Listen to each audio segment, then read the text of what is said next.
বন্ধুরা সবাই কেমন আছো? আশা করি সবাই ভালো আছো। চলে এসেছি ক্রিয়েশন অ্যান্ড ক্রিয়েটিভিটি থেকে আবার নতুন একটা ভিডিও নিয়ে। বন্ধুরা আজকে রান্না করব আমুদি মাছের একটা রেসিপি। আমুদি মাছটাকে আমি ভালো করে পরিষ্কার করে ধুয়ে এর মধ্যে আমি সামান্য হলুদ আর নুন মাখিয়ে রেখেছি। আর এই আমুদি মাছের মধ্যে দেব পেঁয়াজকলি কেটে রেখেছি, অল্প একটু মূলোকে ছেঁচে এইভাবে রেখেছি, একটা মিডিয়াম সাইজের টমেটো রেখেছি, রসুন 7 কোয়া রসুন কেটে রেখেছি, আর বেশ কয়েকটা কাঁচা লঙ্কা রেখেছি। এবার আমি করব কি, আর একটা মাঝারি সাইজের পেঁয়াজ রেখেছি। এবার আমি সব একে একে করে কড়াইয়ের মধ্যে এগুলো দিয়ে দেব। এই আমি সব দিয়ে দিচ্ছি কড়াইয়ের মধ্যে, সব একে একে ছেড়ে দিলাম। কড়াই কিন্তু সামান্য একটু গরম করে রেখেছি। কড়াইটা ভালো করে হাত দিয়েও মেশাতে পারো, খুন্তির সাহায্যেও মিশিয়ে নিতে পারো। আমি খুন্তির সাহায্যে মিশিয়ে নিচ্ছি।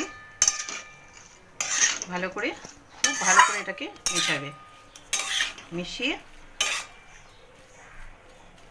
মূলোর একটা আলাদা গন্ধ আছে। মূলো যে কোনো তরকারিতে দেবে, মূলো দেবে। মূলো ভীষণ তরকারির স্বাদ বদলে দেয়। তো আমি মিশিয়ে নিলাম খুব ভালো করে। এইবার এখানে পরিমাণ মতো, তোমাদের বাড়িতে যতজন মেম্বার আছে সেই মতো করে জলটা ঢালবে। এটা একটা গা মাখা তরকারিটা হবে, মাছের ঝোলটা।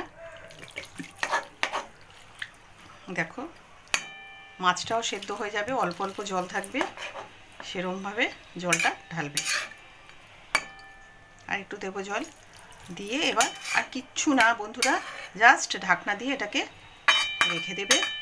আর খাওয়ার আগে একটু সামান্য কাঁচা তেল ছড়িয়ে দিয়ে পরিবেশন করবে। এবার আমি এটা ঢাকা দিয়ে দিচ্ছি। এটা আমি ঢাকা দিয়ে দিচ্ছি।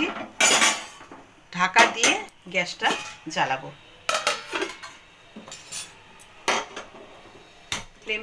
ফ্লেমটা মিডিয়াম টু হাই রাখবো। আমি পরিবেশন করে নিয়েছি। আর সামান্য ওপর থেকে ধনেপাতা ছড়িয়ে দিলাম। খুব স্বাদের এই রান্নাটা বাড়িতে অবশ্যই করে তোমরা ট্রাই করো, এবং আমার চ্যানেলটাকে সাবস্ক্রাইব করো, শেয়ার করো, লাইক করো, আর আমার পাশে থেকো, আমার চ্যানেলের পাশে থেকো। তাহলে আমি নতুন নতুন ভিডিও বানাবার উৎসাহ পাবো। তাহলে দেখা হচ্ছে পরবর্তী ভিডিওতে। ততক্ষণ পর্যন্ত সুস্থ থেকো, ভালো থেকো। টাটা বন্ধুরা।